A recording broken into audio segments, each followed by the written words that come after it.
Rejoignez dès à présent la grande famille des abonnés de votre chaîne Sika TV sur les réseaux sociaux. Sika TV, le vrai visage de l'actualité en Afrique, est en direct et en replay sur YouTube. Abonnez-vous et cliquez sur la cloche de notification pour ne rien rater. Nous sommes également présents sur Facebook et sur Twitter.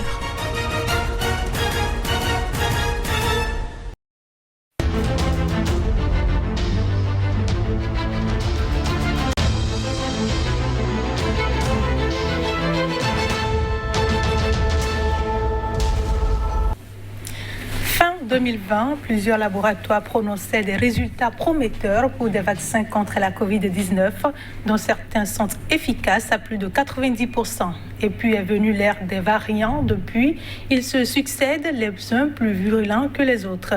Le dernier en date étant le variant indien, le Delta. Les espoirs reposent sur la vaccination de masse, avec l'Europe et l'Asie en tête pour ce qui est du nombre de personnes vaccinées.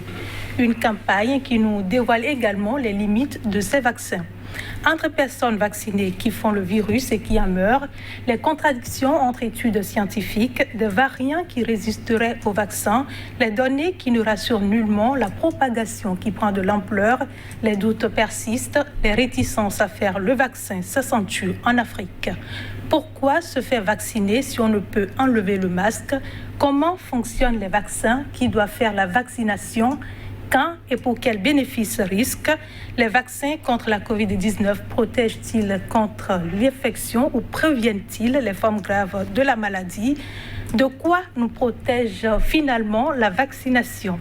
Quelle est la situation en Afrique et au Bénin? On en parle avec 3 experts au cœur de la riposte, en espérant que ce débat apportera des réponses à vos multiples inquiétudes. Dr Mpele, épidémiologiste, membre du groupe africain de la cellule de veille Covid-19 de l'Académie nationale de médecine France, est avec nous sur ce plateau. Bonjour docteur. Bonjour. Et merci de votre disponibilité. Merci beaucoup. Sur ce plateau également, professeur Eugène Zoumenou, anesthésiste réanimateur, directeur du SAMU au Bénin. Il intervient au centre de prise en charge des malades de Covid-19 à Alada. Bienvenue sur ce plateau et merci également d'avoir accepté notre invitation. Merci. Enfin, docteur Célestin Alessis Agbessi, qui sera en duplex. Il est praticien hospitalier au centre universitaire Bichat Paris.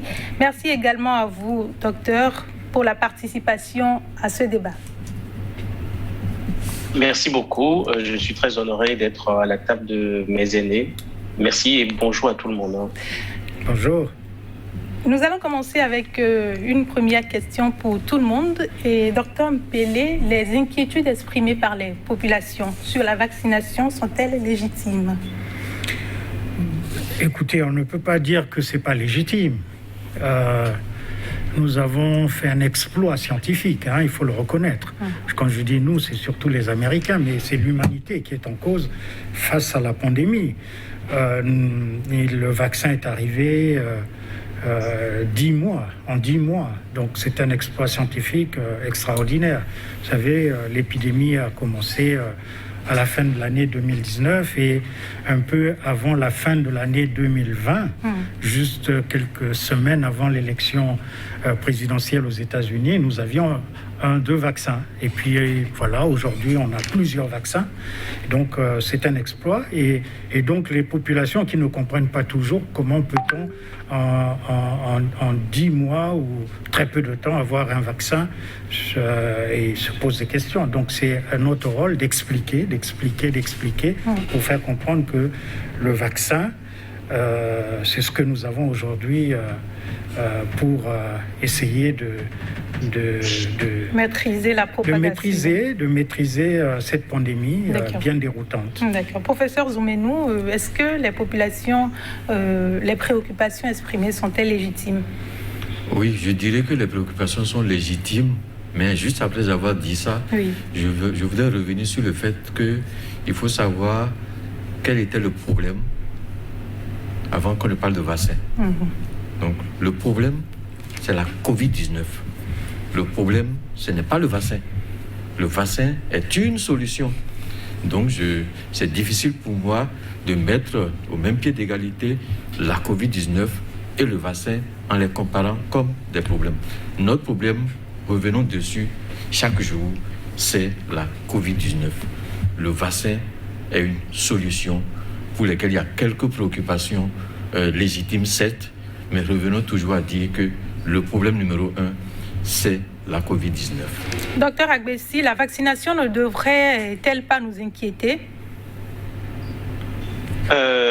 Non, elle ne peut pas nous inquiéter dans la mesure où, comme l'a dit le professeur Zoumenou, nous avons un problème. Et pour résoudre un problème, il faut des solutions. Que les solutions ne soient pas entièrement à 100%, comme certains le voudraient, efficaces, je les comprends parfaitement, c'est légitime. Mais c'est toujours la question de la notion de risque, de la notion d'efficacité. Nous avons assisté, comme l'a dit le docteur Mpelé, à une prouesse scientifique qui met la science et la recherche au firmament de ce que l'humanité peut apporter aujourd'hui, le vaccin. Or, cette inquiétude légitime de cette super rapidité, de cette efficacité pose des problèmes, alors qu'en réalité, elle devrait poser plutôt une sorte d'espoir pour l'humanité de se dire « nous avons réussi tous ensemble à accomplir quelque chose, ce n'est pas parfait, ce n'est pas complètement idéal, mais prenons ce que nous avons pour avancer ensemble ». Même si les inquiétudes sont légitimes, nous devons toujours nous recentrer sur ce qui a d'essentiel, la vie humaine. Comment allons-nous la protéger? Comment allons-nous la soigner? Et pour cela, je rejoins mes deux aînés qui ont dit une chose simple. Il y a un problème, la COVID-19. Les interrogatoires sont légitimes, mais on ne peut pas mettre sur le même pied d'égalité la maladie et la solution. D'accord. Ce n'est pas possible. À la date du 23 août, plus de 1,920 milliard de personnes sont vaccinées dans le monde avec plus de 5 milliards de doses administrées. Qu'en est-il de la situation en Afrique, Dr Mpelé? Attention, 1 milliard, presque 2 milliards de personnes qui ont été vaccinées complètement. Oui. Nous sommes presque à un peu plus que 4 milliards de doses qui ont été administrées. Merci. Donc là aussi, c'est énorme. C'est énorme. Et donc, voilà, la situation en Afrique, je voudrais d'abord parler des cas, si on peut, avant de passer à la vaccination, parce que je crois que, comme on l'a dit, la vaccination, c'est une solution. Mais depuis le début de l'épidémie et de cette pandémie en Afrique, je rappelle que le premier cas, c'est en Égypte, le 28 février 2020, et en Afrique, au sud du Sahara, au Nigeria, les tout premiers jours du mois de mars 2020. Nous sommes aujourd'hui à peu près à moins de 7,5 millions de cas et autour de 190 000 décès. Donc avec un taux de létalité, plutôt mortalité pour parler plus simple, de 2,5%. Donc voilà les chiffres. Mais en termes de vaccination, je crois que c'est ça qui vous préoccupe et pour cette émission. Oui. Il faut dire que l'Afrique est en train de faire des progrès immenses. Si je prends que les chiffres à la mi-avril 2021, il y avait 11 pays qui étaient en train de s'engager dans la stratégie vaccinale. Oui. Et il y avait 15 millions d'Africains, 15 millions de doses administrées en Afrique.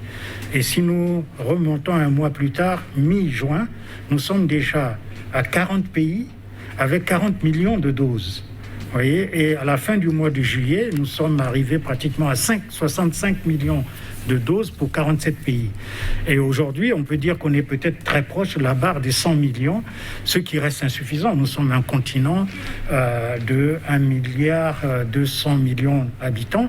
Donc nous sommes encore autour de 2% de vaccinés ou de doses administrées en Afrique. Donc ce qui est très loin quand on compare avec les États-Unis par exemple, où presque 55%, bientôt 60% des Américains qui sont complètement vaccinés. Vous allez tout au long de cette émission pouvoir nous expliquer concrètement pourquoi il y a cette lenteur au niveau des Africains, des pays africains. Docteur Agbessi, que savoir concrètement des vaccins et que c'est ce qui fait la polémique? Les vaccins sont des produits, donc des médicaments qui permettent de prévenir des maladies. Et la Covid, qui est une maladie virale, une zoonose, c'est-à-dire qu'elle a franchi la barrière des espèces, puisqu'il y a une transmission des animaux vers l'homme. La question qui est posée essentiellement, c'est la question de l'efficacité vaccinale. Qu'est-ce que l'efficacité vaccinale? Ça prend des proportions extrêmement importantes, mais il faut savoir que quand on parle d'efficacité vaccinale, c'est tout simplement, cela signifie qu'un tel vaccin, prenons par exemple le vaccin Pfizer, qui est efficace à 95%, d'accord, cela signifie que quand on prend 100 personnes, 95% de ces personnes ont moins de chances de contacter une forme symptomatique et une forme grave. Mais en effet, il n'en reste que 5% qui, malgré la vaccination, vont peut-être tomber malades et peuvent avoir des formes graves. C'est ça, c'est ce qui est extrêmement important et qui permet finalement de libérer l'espace mental des gens pour qu'ils comprennent que le vaccin contre la Covid n'est pas à 100% efficace contre la maladie, mais par contre, pour toutes les personnes qui sont vaccinées, et j'insiste bien dessus, toutes les personnes qui sont vaccinées, il y a beaucoup moins de chances de faire des formes graves. On a vu, il n'en reste que 5%, c'est très bas par rapport à 95% qui risquent, qui ont en tout cas beaucoup plus de chances de faire des formes graves. Néanmoins, pour stratifier encore un peu plus le risque, pour donner une plus grande envergure à la chose, il y a plusieurs types d'efficacité. Il y a les efficacités précoces qui sont liées aux phases 3 d'expérimentation des vaccins qui sont faites sur des volontaires, d'accord? Et il y a ce qu'on appelle l'efficacité dans la vie réelle. Ce n'est pas ce qu'on a trouvé dans l'expérience ou au laboratoire qui est applicable à la vie réelle.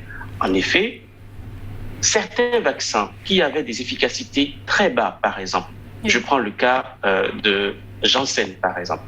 Janssen ou de Johnson & Johnson avait une efficacité de 66% au laboratoire, alors que dans la vie réelle, cette efficacité remonte à 85%. Comirnaty, donc de BioNTech, Pfizer-BioNTech, avait une efficacité de 95%, alors qu'en Israël, qui est une des populations les plus vaccinées dans le monde, nous allons en revenir avec les Seychelles, l'efficacité contre les formes graves de la maladie est montée à 97%. Donc, les gens doivent savoir qu'il y a une efficacité au laboratoire, in vitro la plupart du temps, donc quand on fait les essais du vaccin dans le laboratoire, il y a une efficacité dans les phases 3 quand le laboratoire trouve des volontaires sains et des personnes qui prennent des placebos pour effectivement tester le vaccin. Et il y a enfin l'efficacité grandeur nature populationnelle qui peut varier en fonction des populations, en fonction des environnements. Et donc, c'est cela qui est extrêmement intéressant. C'est cela qu'on apprend aujourd'hui. Donc, il y a beaucoup de polémiques, il y a beaucoup de choses qui sont dites, qui ne sont pas vraies. Il y a beaucoup de choses que les gens ne comprennent pas. Et donc, il est important d'apporter une connaissance simple, pratique, pour savoir que malgré les progrès de la science, il y a des vaccins, surtout des vaccins viraux, comme celui-là, qui n'ont pas une efficacité à 100%. Et enfin, une dernière chose, toute dernière chose. Allez-y. Les différents types de vaccins que nous avons aujourd'hui sont extrêmement importants à savoir. Pourquoi? Parce que nous avons des vaccins à ARN et des vaccins qu'on appelle des vaccins vectorisés à adénovirus. Les vaccins à ARN sont les vaccins de Pfizer et de Moderna, qui, je le rappelle, sont des injections d'un ARN messager qui ne s'infiltre pas dans l'ADN. Je répète, le vaccin ne s'infiltre pas dans l'ADN. L'ARN est traduit en protéines qui est reconnue par les anticorps et c'est la procédure vaccinale. D'accord. Après, il y a les vaccins qu'on appelle vectorisés à adénovirus qui sont AstraZeneca et de Janssen. Ça, c'est très important à savoir. On va revenir sur les vaccins tout au long de cette émission. Le temps de permettre à professeur Zoumenou de nous faire un état des lieux de la situation au Bénin. Parce que de plus en plus, on a constaté qu'il y a des cas, que l'inquiétude persiste, la crainte et tout ça. Aujourd'hui, est-ce que véritablement il y a matière à s'inquiéter, être alarmiste? Être alarmiste, non. Mais s'inquiéter, oui. Oui, parce que il y a, je ne veux pas aller très loin. Oui. Il y a 2-3 mois, disons il y a 2 mois, on avait commencé à se tourner les pouces en disant, bon, on n'a plus de cas, on va continuer à réfléchir sur cette pathologie qui est en train de partir. La deuxième vague était vraisemblablement terminée et on se frottait les mains en disant, bon, ça va. Et brutalement, mais vraiment brutalement, en quelques semaines, en quelques jours, quelques semaines, nous avons recommencé à avoir des cas. Le nombre de cas, tendance à la hausse, mais une particularité, le nombre de cas graves, tendance à la hausse, et une deuxième particularité, des sujets de plus en plus jeunes, des sujets sans comorbidité, qui ont des formes qui sont graves.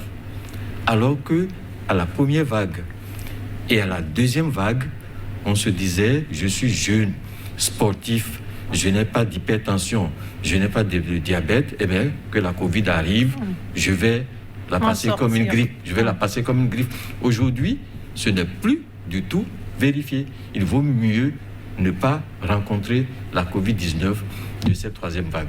La troisième vague, on parle de variant Delta, c'est ça? Ou il y a quel type de variant au Bénin?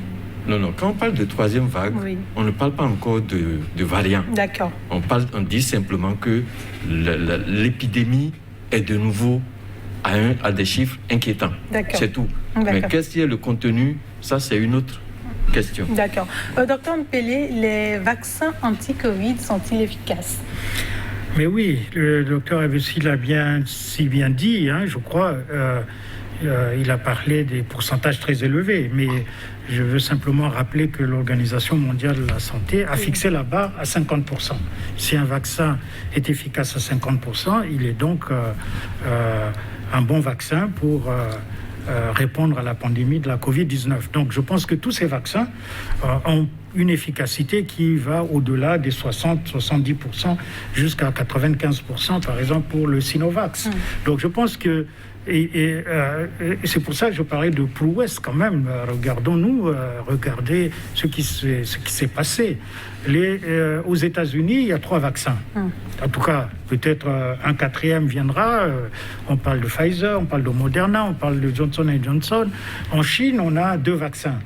Sinovac, Sinopharm. En Russie, on a Sputnik. En Europe, je dirais, puisqu'il est anglo-suédois, on a AstraZeneca. Les Cubains ont un ou 2 vaccins. Donc, on a une panoplie qui est très importante. Et ce qui est aussi important pour les pays africains, c'est surtout comment avoir une stratégie vaccinale devant ce nombre plus ou moins important de vaccins pour une maladie. Donc, voilà, les vaccins sont efficaces et notamment pour réduire les formes sévères de la Covid-19. Et ça, c'est le message le plus important. Le message le plus important, on sait que parmi les fonctions d'un vaccin, c'est de nous protéger de la maladie et éventuellement de nous protéger de la propagation de la maladie. Aujourd'hui, tous les vaccins qu'on a, les études ont démontré qu'après la vaccination, on a encore des risques de faire la maladie. Là, on n'est pas convaincant sur le fait que les vaccins sont efficaces. Mais la finalité, c'est vraiment éviter d'avoir une forme grave et d'en mourir.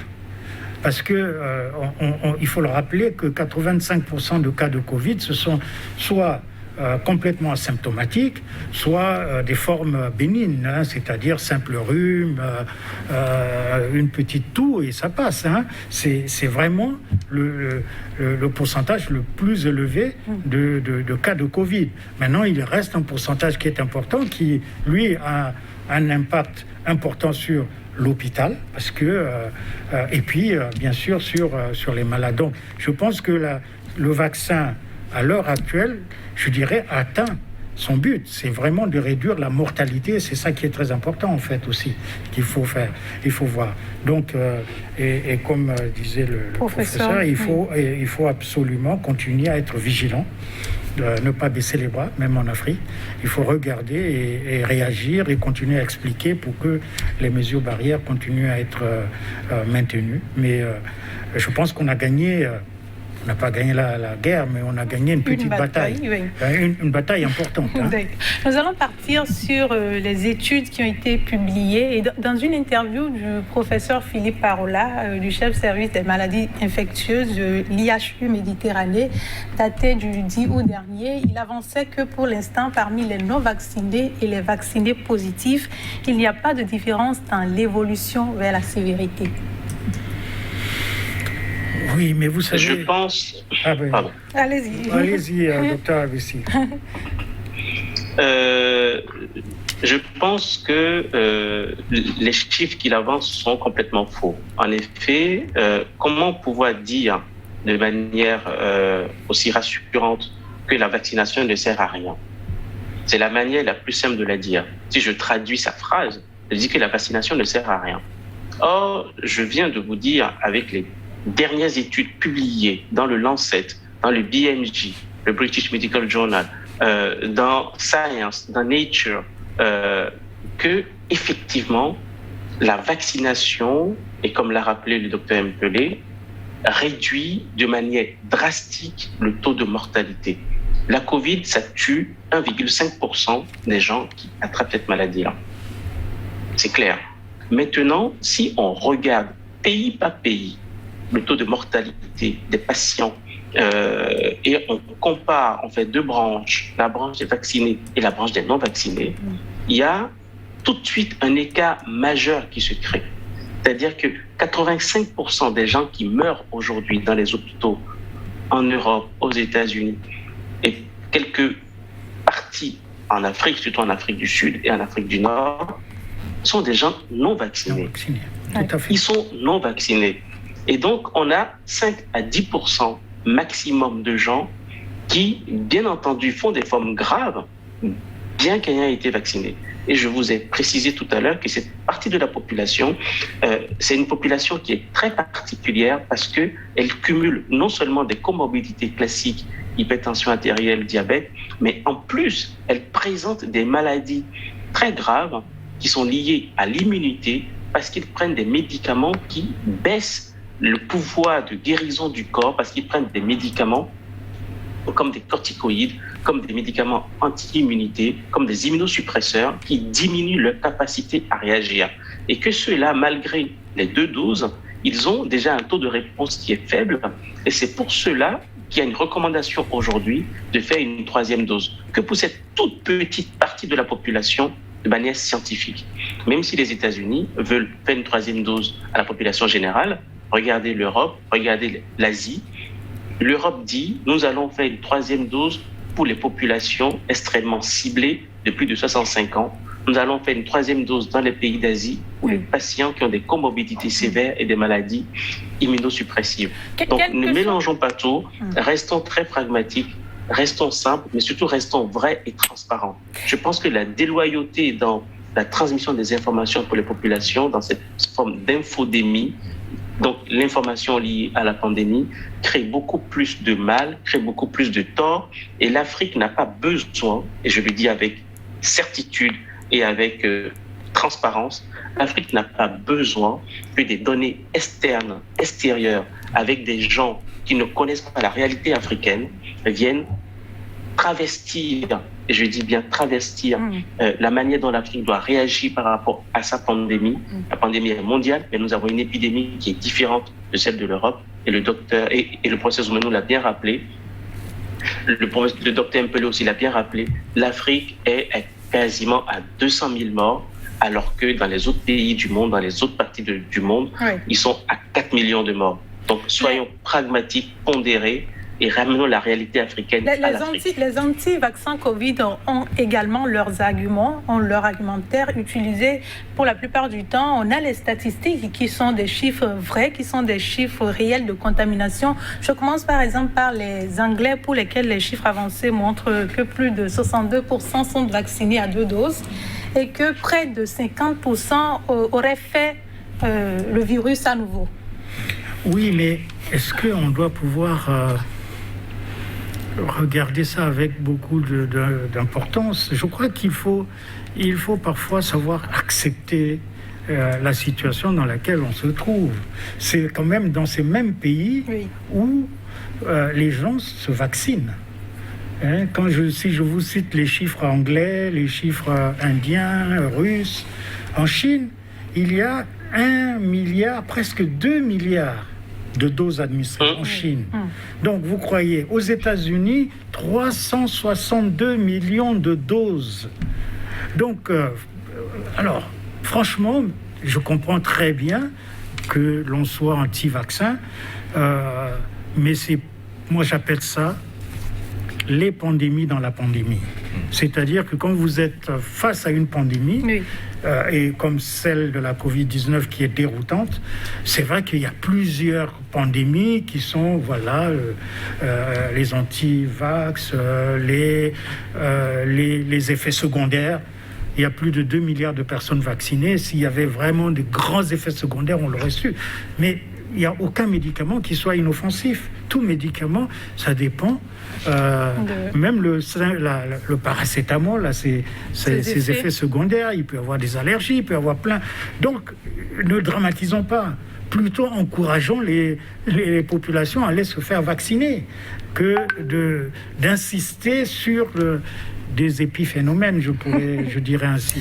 Professeur Zoumeni, il y a quelques jours, il y a eu un débat entre médecins au Bénin sur la nécessité et l'efficacité de faire le vaccin. Et parmi les arguments évoqués, il y a également le cas des États-Unis qui sont le pays le plus touché avec 629 371 décès, d'après les chiffres du 23 août, alors que 171 millions de personnes ont reçu les 2 doses, soit 52% du nombre de vaccins administrés, et qu'on estime à plus de 6 000 le nombre de vaccinés ayant fait à nouveau le virus. Oui, je vais vous répondre comme disait monsieur Docteur Pelé. Moi, je ne m'occupe pas des États-Unis. Je ne m'occupe pas des États-Unis. Pourquoi? Comment voulez-vous que je me compare à un pays qui a les moyens énormes de vacciner et de voir au bout qu'est-ce qui se passe? Ils ont d'abord vacciné et puis ils ont regardé qu'est-ce qui se passe au bout. Peut-être que nous, on pourrait profiter de ce regard. Non, vous ne pouvez pas profiter comme ça parce que vous n'êtes pas les mêmes. Vous n'êtes pas les mêmes. Vous préférez rester assis sans rien faire. Et puis dans 2 ans, on va voir si on n'est pas vacciné, est-ce qu'on serait encore vivant. Mais c'est quoi cette histoire qui se présente? Ce n'est pas possible. Ce n'est pas possible. Et on en est arrivé même simplement au fait que le vaccin est devenu comme une religion. On y croit ou on n'y croit pas. Mais ce n'est pas possible. Vous savez pourquoi? Non. Parce qu'il y a trop d'informations disponibles qui nuisent. Au lieu de nous faire du bien, ça nuit. Parce que personne n'a la capacité de faire la part des choses. Déjà, quand tout à l'heure vous parliez de papier publié, mais parfois ça ne veut rien dire. Il faut lire au fond. Il faut lire la méthodologie. Il faut regarder la conclusion et se rendre compte que le monsieur, il raconte des histoires. Et la dernière chose, quand vous parlez de papier publié, il n'y a jamais eu dans l'histoire de la médecine pour une maladie en moins de 2 ans qu'on ait des centaines de milliers de documents publiés. Comment voulez-vous qu'on puisse aller savoir dans tout ça qu'est-ce qui est vrai, qu'est-ce qui n'est pas vrai? Alors que le plus simple à faire, c'est pour ça que moi je suis ici cet après-midi. Et je vous ai dit, je ne vais pas du tout me mettre du côté scientifique pur et dur. Comment voulez-vous vous occuper de tous ces papiers au lieu de rester simple? Voilà un problème que j'ai, qui est la Covid-19. Il y a les gestes barrières, il y a les médicaments, il y a la chloroquine. Parfois, ça ne marche pas. Il faut des antirétroviraux. Parfois, ça ne marche pas. Et puis, malgré tout, certains meurent. Malgré tous les traitements, certains meurent. Maintenant, voilà, il y a une solution qui est la vaccination, qui est venue compléter.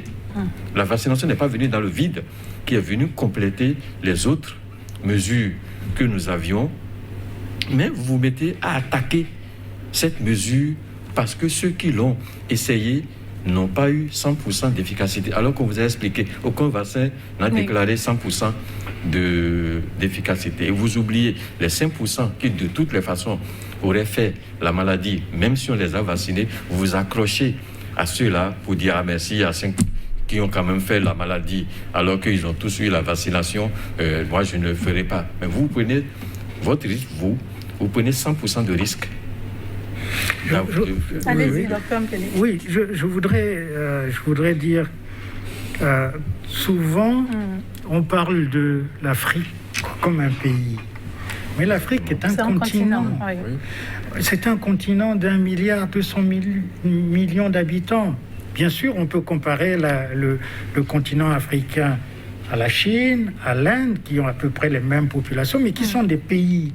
Mais l'Afrique est un continent, 55 pays. Chaque pays a son profil épidémiologique. Et regardez le Bénin, depuis le début de la pandémie, je crois que c'est le 14 ou le 16 mars, la notification du premier cas, 2020. Nous sommes à presque 15 ou 18 mois. Il y a moins de 10 000 cas, je crois, et moins de 150 décès. Donc, il faut en tenir compte. Il faut rester vigilant. Oui. Il faut, mais vous voyez aussi la diversité des réponses. Peut-être, je vous dis, nous avons suivi, dans le cadre du groupe africain, une vingtaine de pays, mais suivre au jour le jour, regarder ce qui s'y passe. Par exemple, le Bénin, c'est l'un des rares pays où il n'y a pas eu de couvre-feu, il n'y a pas eu de mesures draconiennes, voyez-vous, policières même parfois. Dans d'autres pays, ça a été très très difficile. Jusqu'à présent, il y a des pays qui sont encore en couvre-feu à partir de 22h jusqu'à 5h du matin. Donc je pense que chaque pays doit adapter sa réponse. Chaque pays a un profil différent. C'est vrai que quand on regarde l'Afrique du Nord est très touchée parce qu'ils sont dans des conditions à la fois climatiques, mais aussi proches de l'Europe, et puis l'Afrique du Sud. Mais quand vous regardez ailleurs, et moi je parle toujours aux journalistes, et je leur dis, il faut toucher du bois. Oui. L'Afrique a été, je pourrais dire, et je le dis encore, épargnée d'une pandémie massive. Voyez-vous, en Inde, même population, 33 millions de cas, 435 000 décès. L'Afrique, si on prend le continent, on l'a dit, moins de 7,5 millions de cas et moins de 200 000. Donc vous regardez quand même que la situation est différente et il y a des pays où il n'y a pas beaucoup, il y a d'autres problèmes de santé. Et quand vous regardez même au Bénin, regardez les accidents de la route, ça tue plus que la pandémie. Mais ça ne veut pas dire qu'il faut rester vigilant parce que ça peut exploser du jour au lendemain, à tout moment. Et nous n'avons pas les moyens de la prise en charge de tous les cas difficiles ou sévères. Donc, parlant de prise en charge... Je voudrais rajouter, excusez-moi, quelque chose de manière très scientifique pour que on puisse clore ce débat sur la vaccination et la non-vaccination. Parce que les gens nous regardent et nous écoutent et les chiffres peuvent avoir un certain intérêt si effectivement on montre ce que ça signifie. De manière très simple, je prends l'un des pays les plus vaccinés au monde, Israël, et je prends les chiffres des hospitalisations. Eh bien, des hospitalisations. Eh bien, les cas graves aujourd'hui en Israël sont à 88%, 88 pour 100 000 habitants sont chez les non-vaccinés. 88 pour 100 000 habitants chez les non-vaccinés. 26,8 pour 100 000 habitants pour ceux qui sont partiellement vaccinés. Et seulement 15,6 pour 100 000 pour les gens complètement vaccinés et de plus de 60 ans. Je précise bien, 88 pour 100 000 pour les non-vaccinés, 28,6 pour les vaccinés partiellement, donc une dose, et seulement 15,6 pour 100 000 habitants pour les plus de 60 ans complètement vaccinés. Donc, on voit très bien que 88% des gens qui ont des cas graves dans l'un des pays les plus vaccinés au monde, qui est Israël, sont quand même des patients qui n'ont pas été vaccinés. Donc, pour surenchérir sur ce que disent le professeur Zomenou et le docteur Mpele, c'est qu'il vaut mieux, dans une certaine population à risque en Afrique, parce que le vaccin est efficace, vacciner pour éviter justement des taux de mortalité extrêmement élevés dans cette population-là, que de rester les bras croisés en attendant que le déluge arrive, en disant ça ne marche pas, alors que ce n'est pas le problème. Le problème, c'est quels sont les types d'arsenaux thérapeutiques dont nous disposons. Le vaccin fait partie des moyens de prévention et même de traitement en préventif, justement, des cas graves, qui sont les cas qui vont aller à l'hôpital. Nous n'avons pas les ressources, nous n'avons pas les moyens humains et matériels d'avoir une résurgence massive des cas de Covid dans nos pays. Oui. Si nous disons que Alada a été débordé, cela signifie que malgré les ressources que nous avons, le peu de malades, moins de 500 qui peuvent être à Alada, sont déjà trop. Alors si on vaccine les populations à risque, Alada sera dépeuplée et finalement nos populations seront sauvées. Ça ne veut pas dire qu'il faut vacciner tout le monde. Ça veut dire qu'il faut qu'on priorise la vaccination à quelques-uns d'abord et après, à terme, on vaccine tout le monde. Mais d'abord, il faut une priorisation de la vaccination. C'est juste un petit mot pour dire que c'est très important d'avoir une stratégie vaccinale très claire dans chacun des pays en fonction de son profil, je dis, et on ne va pas aller vacciner ceux qui sont à 1000 km de Cotonou dans un petit village qui sont pratiquement enclavés, et on ne peut pas se comparer à des grands pays très urbanisés, avec une très grande mobilité, des échanges que nos petits pays africains. Il faut de manière... contextualiser, il faut contextualiser, voilà, il faut africaniser, il faut faire comme en Afrique, ce qui doit être fait. Regardez le Togo, juste à côté, 93% du personnel de santé est vacciné. Ils ont 33 000 à peu près, je crois, 33 000 personnels de santé, 93 000 vaccinés complètement. Voilà une stratégie. Ils l'ont fait en moins de 5 mois. Ils ont vacciné pratiquement l'ensemble du personnel de santé parce que c'est une population prioritaire.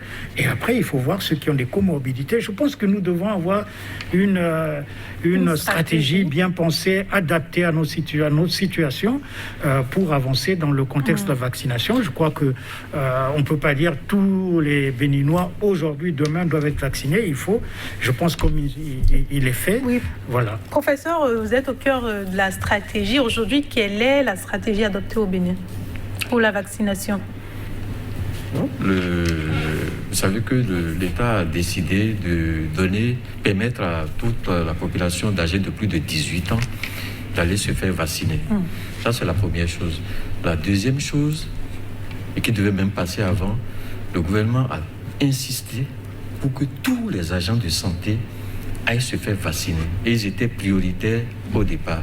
Mais malheureusement, ça n'a pas suivi. Je pense que ça commence à aller apprendre de mieux en mieux. Donc, vous avez plus de 18 ans, vous allez vous faire vacciner dans les centres où les vaccins ont été rendus disponibles. Vous êtes agent de santé, quel que soit là où vous êtes, vous devez vous vacciner. Et en plus, maintenant, vous êtes personne à risque, vous devez vous rendre prioritaire pour la vaccination. Oui, comment se fait la prise en charge concrètement des personnes malades aujourd'hui qui sont à Alada La prise en charge des personnes malades à Alada, quand vous dites Alada, vous pensez cas grave. Oui. Je vais vous faire un peu le schéma de ce qui se passe. Il y a des personnes qui ont la Covid, qui n'ont pas beaucoup de signes, et c'est le plus grand nombre, normalement. Le Tom Pelé disait tout à l'heure 85%. On espère que ça va rester à 85%. Et il y en a qui sont malades, on fait le traitement, ça ne va pas, ils ont une détresse respiratoire. Au début, qui n'est pas très grave, avec un peu d'oxygène aux lunettes, 3 à 4 litres par minute, ils s'améliorent et ils vont bien. Il y en a d'autres, malgré les 3 à 4 litres d'oxygène qu'on leur donne, ils ne s'améliorent pas. On doit leur mettre un masque spécial et aller à 15 litres d'oxygène par minute. À 15 litres d'oxygène par minute. Si je vous mets 15 litres d'oxygène par minute, au bout de 24 heures, vous avez consommé 4 grammes au but d'oxygène. Et il y en a qui, malgré le masque avec les 15 litres d'oxygène par minute, ne s'améliorent pas. Eux, on doit utiliser des ventilateurs pour pouvoir leur apporter de l'oxygène. Donc ces ventilateurs leur donnent toujours 15 litres, mais avec des interfaces qui sont meilleures. Mais il se fait qu'aujourd'hui, malgré les ventilateurs, avec les 15 litres d'oxygène par minute, ça ne suffit pas. Il y a beaucoup de patients chez qui on doit aller à 30, 40, 50 litres d'oxygène par minute. Alors que peut-être l'oxygène n'est pas si disponible que ça. C'est difficile. Si je prends le cas d'Alada, par exemple, et que vous arrivez à 500, à avoir besoin de plus de 500 obus d'oxygène par jour, qu'il faut transporter de Cotonou pour aller à Alada, ramasser les obus vides et refaire le retour, on est très vite. On est très vite débordé. Tous les pays, juste une parenthèse professeur, tous les pays du monde ont connu cette situation de crise. C'est une véritable crise. Même aux États-Unis, il a manqué de l'oxygène dans certains hôpitaux. Donc, nous sommes en face d'une crise, une vraie crise, et tous les pays du monde, quel que soit leur niveau, ont à un moment donné connu une situation difficile face à la Covid-19. Vous regardez la France, à un moment, il a fallu utiliser le TGV, des avions, parce que, et regardez même en Martinique, il y a même des médecins cubains qui sont allés dans ces parties du continent pour aider. Donc, tout le monde a été face à cette maladie désarmé, désorienté, et donc il faut l'accepter. C'est pas que le Bénin. Oui. L'oxygène a manqué partout, et parfois même les lits. Les malades étaient dans les couloirs, en Europe, aux États-Unis. Donc, c'est une véritable crise. Personne ne s'y attendait, et nous étions en face d'une pandémie, d'un virus qu'on apprenait à connaître. D'abord le virus, et puis la maladie, et de plus en plus, on maîtrise un peu mieux les choses, que ce soit le virus ou la maladie. Et donc, la réponse est en train d'être améliorée. Et avec le vaccin, nous sommes peut-être dans la bonne voie. Docteur Agbessi, pourquoi se faire vacciner si on ne peut pas enlever le masque? C'est une question qui revient souvent. Il faut se faire vacciner parce que, comme je vous l'ai dit tout à l'heure, l'efficacité vaccinale est variable selon le vaccin, même si on arrive à 95%. Et avec l'irruption des variants aujourd'hui, surtout avec le variant Delta, qui a cette particularité d'être plus contagieuse et en même temps d'être plus sévère vis-à-vis des patients jeunes. Cela signifie que la diminution de l'efficacité vaccinale qui est liée à cette variation du génome au niveau de la protéine Spike, qui arrive à s'agripper un peu plus aux cellules de l'autre et à pénétrer plus facilement et à infester plus facilement l'autre.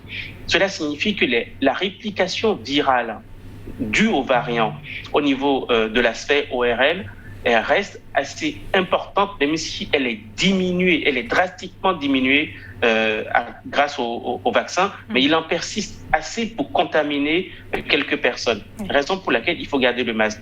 À titre d'exemple, la cellule, le virus souche initial avait un R0, qui est le taux de réplication, donc la capacité à infecter les gens de 3 à 4, d'accord. Avec la vaccination, il est passé quasiment à 1, voire 0. 0 et 1. Avec les variants, comme j'ai dit que la transmissibilité et l'infectivité du virus est plus grand, sans vaccination, il peut infecter 5 ou 6 personnes. Avec la vaccination, on passe à 1 à 2. Donc, il faut garder le masque, même si les gens qu'on va infecter potentiellement sont plus faibles, d'accord, mais ils existent. Et c'est aussi cela, la vaccination, l'altruisme qu'on peut avoir à porter le masque et l'altruisme qu'on peut avoir à vacciner, parce qu'en se vaccinant, non seulement on se protège, mais en plus on protège ses collègues, sa famille, ses enfants, ses grands-parents. C'est la vaccination altruiste. Toute la communauté. Je rebondis sur cela. Une dernière chose. Je pense qu'en tant que soignant, je suis d'abord médecin. Je travaille à l'hôpital. Je suis spécialiste de médecine d'urgence. Et comme le professeur Zoumenou, j'ai vu beaucoup de malades, j'ai vu beaucoup de gens qui sont morts. J'en ai intubé beaucoup. On en a aussi sauvé pas mal. Heureusement, c'est notre travail. Et en tant que soignant, nous avons le privilège de sauver des vies, mais d'abord le privilège de les protéger. Et en tant que soignant, je me suis fait vacciner. Et en tant que soignant, malgré tous les risques qu'il peut y avoir autour de la vaccination, malgré toutes les polémiques qu'il peut y avoir autour de la vaccination, nous devons savoir qu'en tant que soignants, nous n'avons pas le droit, et je le dis avec autant de certitude et autant de, je dirais, d'éthique, nous n'avons pas le droit d'être les vecteurs de contamination de nos malades. Et pour cela, je pense que les soignants devraient se faire vacciner parce que nous sommes le fer de lance, nous sommes la première pierre qui protège contre l'invasion virale. Nous avons l'obligation, je dis bien l'obligation morale, éthique et professionnelle de nous vacciner pour protéger nos malades. Ils nous ont été confiés pour qu'on les sauve et pour cela, nous devons nous vacciner. Mais docteur Mpele, à ce jour, est-ce qu'il y a une étude qui a évalué l'immunité chez les vaccinés? Ben oui, on sait, pour faire simple, maintenant on pense que cette immunité est de 6 à 8 mois. Mais ça peut varier en fonction de l'âge, en fonction d'un certain nombre d'éléments. Donc, c'est pour ça d'ailleurs qu'on parle de troisième dose, surtout pour les personnes âgées, je dirais 4e âge, ceux qui ont des comorbidités, on voit très bien déjà dans les conditions normales, les personnes très âgées ont une réaction immunitaire plus faible que les jeunes. Donc à cet âge-là, au bout de 6 mois ou 8 mois ou 9 mois, on conseille d'avoir une 3e dose qui a pour but de rebooster l'immunité. Donc on sait à peu près c'est autour de 6 à 9 mois. Mais comme je dis, nous sommes dans une nouvelle épidémie et chaque élément va se trouver amélioré avec une meilleure connaissance, un meilleur suivi des patients, un meilleur suivi des vaccinés pour savoir, on le sait maintenant, c'est démontré que ça réduit les formes graves et donc on va probablement mieux cadrer la durée de l'immunité déclenchée par la vaccination. Ça réduit les formes graves, mais on en meurt quand même. Malgré oui, mais je dirais peut-être que c'est ainsi que va la vie des hommes. Donc, mais il faut réduire, il faut se battre. C'est pour ça que la vaccination permet aujourd'hui de réduire très significativement les formes graves, donc les formes mortelles, mais tout en sachant aussi que c'est une maladie dont la mortalité, je parle de létalité pour être sain, mortalité en Afrique autour de 2, il y en a qui sont à 3, 4, c'est pas comme le virus Ebola où la létalité à 70%. Donc simplement parce que c'est comme je dis, c'est une pandémie complexe qui nous a surpris et qui nous qu'on devait prendre avec beaucoup d'humilité et surtout et de discipline et de sérieux sans pour autant créer, comme je dis, des épidémies dans la pandémie. Docteur Agbessi, avant de revenir à vous, professeur Zoumenou, on n'a pas parlé des effets secondaires de la vaccination. Non, en fait, on ne cache pas les effets secondaires de la vaccination, puisque chaque pays qui a mis en place la vaccination a mis en place en même temps un comité de vigilance qui surveille, qui recueille les manifestations indésirables post-vaccinales. Et le Bénin fait sa comptabilité aussi, ce n'est pas caché. Il y en a des mineurs, comme il y en a qui sont un peu plus graves. Mais encore une fois, le problème, c'est la Covid-19. Le vaccin est une solution. Il y a quelques préoccupations autour. Docteur Agbessi, on a l'impression que le virus devient menaçant uniquement pour les récalcitrants à la vaccination. C'est une belle formule. C'est une belle formule. Je n'irai pas dans votre sens. Non, le vaccin. Docteur Agbessi, de façon très anecdotique, vous savez, je crois que c'est 1 ou 2 sénateurs ou 2 gouverneurs aux États-Unis qui étaient anti-vax et qui sont malheureusement qui ont été infectés et qui sont même décédés de la Covid-19. Donc voilà. Donc je pense aussi que on doit tirer les leçons de ce genre d'anecdotes. Docteur Agbessi, allez-y. Oui, non, vous avez parfaitement raison. Mais je pense que nous vivons une période assez extraordinaire pour l'humanité parce qu'elle se retrouve face à elle-même dans ces déviances, puisque nous avons beaucoup tendance, je suis un peu philosophe, nous avons beaucoup tendance à considérer la pandémie comme un événement seulement viral. Mais ce n'est pas uniquement viral parce que c'est la conséquence de l'ultralibéralisme, c'est-à-dire du mode de production dans lequel nous sommes, avec la destruction des habitats de certains animaux, avec ce qui les rapproche beaucoup plus de l'homme. Et c'est aussi les conséquences des inégalités sociales, hein, puisque partout dans le monde, on se rend compte que les plus pauvres, en tout cas dans les pays du Nord, beaucoup d'études le montrent que les plus pauvres meurent beaucoup plus que les plus riches parce que les habitations sont insalubres, la promiscuité permet une transmission virale plus importante et dans les endroits où il y a beaucoup de pauvres, il y a en fait beaucoup moins de médecins, beaucoup moins de centres médicaux et ils sont moins vaccinés parce qu'ils ont moins accès à l'information.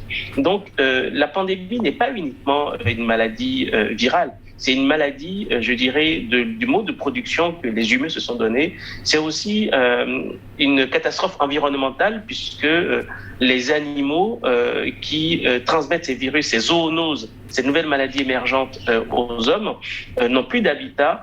Et en même temps, nous voyons, et je pense que peu de gens en parlent aujourd'hui, nous voyons arriver une sorte de deux pandémies qui vont se surexposer les unes aux autres. Ce sera la pandémie virale du Covid-19 et le réchauffement climatique qui vont, avec cette coalition de deux catastrophes naturelles, l'une provoquée par les hommes, par la déforestation, par l'utilisation des habitats des animaux, et l'autre par l'utilisation des gaz à effet de serre, nous allons nous confronter réellement à nous-mêmes, puisque les inégalités sociales, que je répète depuis tout à l'heure, sont de plus en plus flagrantes. Le Nord est plus riche, le Sud est de plus en plus pauvre. Et à l'intérieur du Sud, il y a encore des poches de pauvreté. Il faut aller dans les townships, il faut aller dans les banlieues au Nigeria, en Afrique du Sud, même à Cotonou, pour parler un peu plus près de chez nous. Il faudrait qu'on réfléchisse et qu'on redéfinisse finalement cette pandémie et qu'on la remette à sa juste place, qui est la place de l'homme. Qu'est-ce que l'homme veut, qu'est-ce que l'homme veut être et comment est-ce qu'il veut produire et comment est-ce qu'il veut vivre. C'est aussi à cela que cela nous renvoie, cette pandémie. D'accord. Docteur Mpele, en fin de compte, doit-on conclure que ce sont des injections expérimentales, les vaccins? Mais oui, mais là, c'est l'autre partie des épidémies. Mais tout médicament obéit à un processus d'essai clinique, phase préclinique, c'est-à-dire où l'on travaille sur les animaux, phase 1, phase 2, phase 3, et même la phase 4 de suivi d'une masse de gens qui ont été l'objet soit d'un médicament ou d'un vaccin. Mais tout ceci est connu. Mais nous sommes aussi dans l'urgence. L'urgence veut que de temps en temps, on abrège un peu le processus. C'est ce qui a été fait. Vous voyez que, par exemple, le vaccin Pfizer a été complètement approuvé par la FDA, la Food and Drug Administration, qui est vraiment l'instrument américain qui donne la dernière autorisation de mise sur le marché, a été approuvé hier ou avant-hier.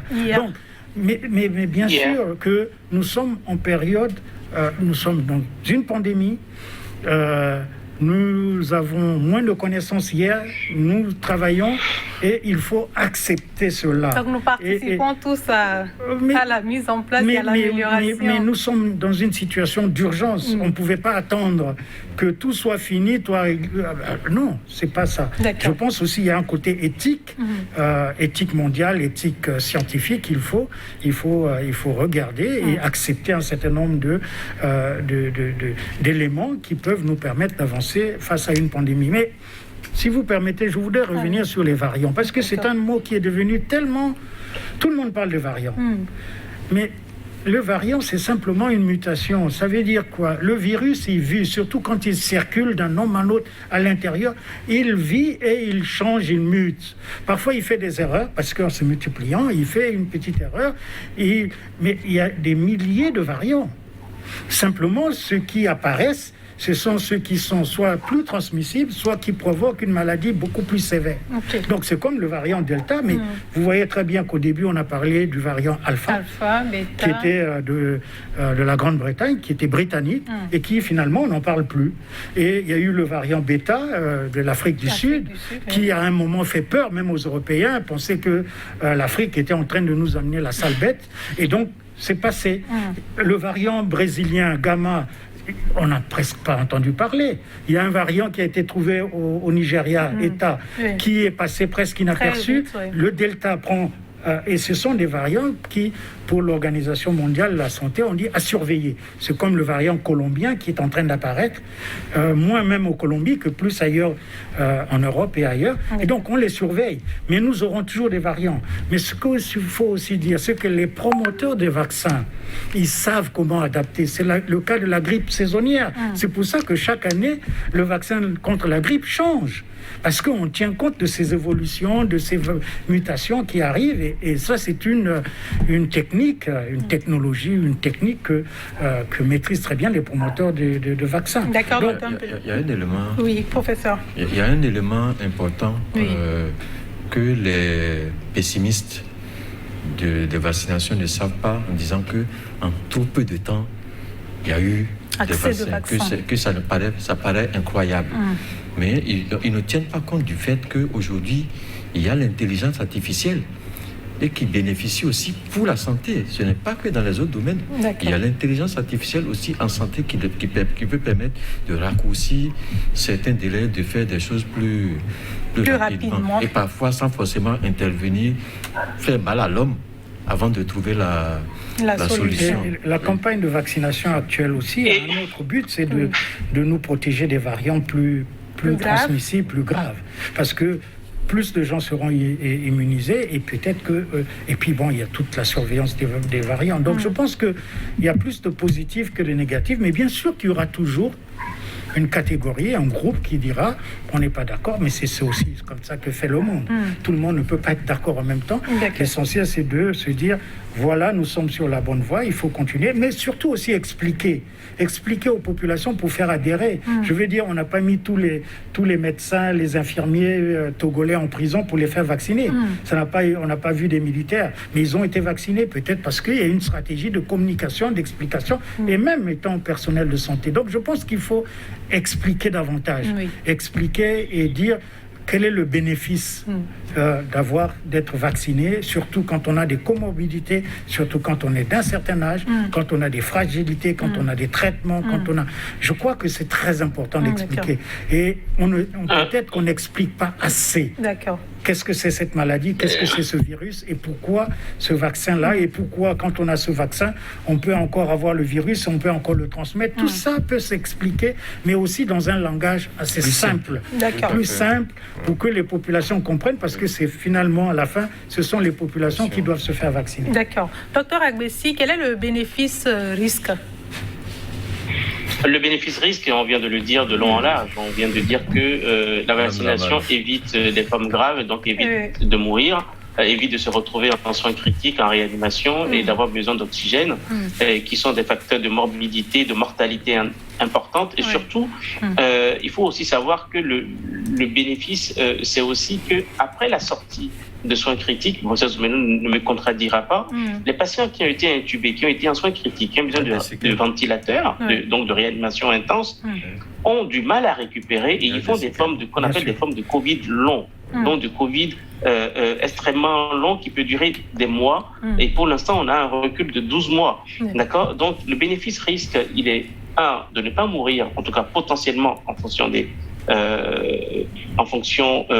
facteurs de risque, en fonction de passage en soins critiques ou pas, mais surtout aussi, même quand on s'en sort, c'est-à-dire que quand on sort de réanimation de soins critiques, il faut faire de la rééducation, de la réadaptation et aussi avoir un grand risque de Covid long. Et il y a un travail qui est fait en ce moment avec le professeur Zoumenou et certains étudiants de la FSS pour caractériser les risques de Covid long, de caractériser le patient type au Bénin qui fera le Covid long. Vous voyez, il y a beaucoup de recherches qui se font de manière pratique et clinique au Bénin sur ces malades-là, et afin de caractériser l'épidémiologie de la population béninoise face à la COVID, de caractériser la résilience du système béninois face à la COVID. Et je pense que tout ceci, c'est au bénéfice de la population. D'accord. Merci à vous, Dr Mpele. Pour finir, un mot. Écoutez, je reviens Il faut encourager les populations à se vacciner, surtout les populations à risque, les personnels de santé, les personnes avec commodité. Ça, c'est la première chose. La deuxième chose, il faut rester vigilant. Il faut que les pouvoirs publics renforcent la communication, renforcent les stratégies de marketing social pour la vaccination, de changement de comportement pour toujours avoir son masque. Et troisièmement, essayer... pour les chercheurs, essayer de encore mieux comprendre pourquoi en Afrique, nous n'avons pas une épidémie massive. Nous voyons quand même notre comportement de tous les jours, mais c'est vrai qu'il y a probablement, peut-être une partie de la réponse se trouve en Afrique. Merci, Dr Mpele. Professeur Zoumenou, pour finir. J'ai écrit quelque chose ici. Les vacances ne sont pas finies. D'accord. Et les manifestations de vacances scolaires ne sont pas un argument solide pour abandonner les gestes barrières. D'accord. Et les débats scientifiques, médicaux, socio-philosophiques sont très intéressants, mais ne nous dispensent pas de nous protéger et de protéger les autres. Merci Parlons beaucoup, beaucoup. mais protégeons-nous. Merci beaucoup, professeur Zoumenou, docteur Mpele, docteur Agbessi. Merci à tous pour avoir participé à cette discussion. Ce sera tout. J'espère que les explications ont convaincu nos téléspectateurs. Prenez soin de vous. Je vous retrouve la semaine prochaine avec le même plaisir.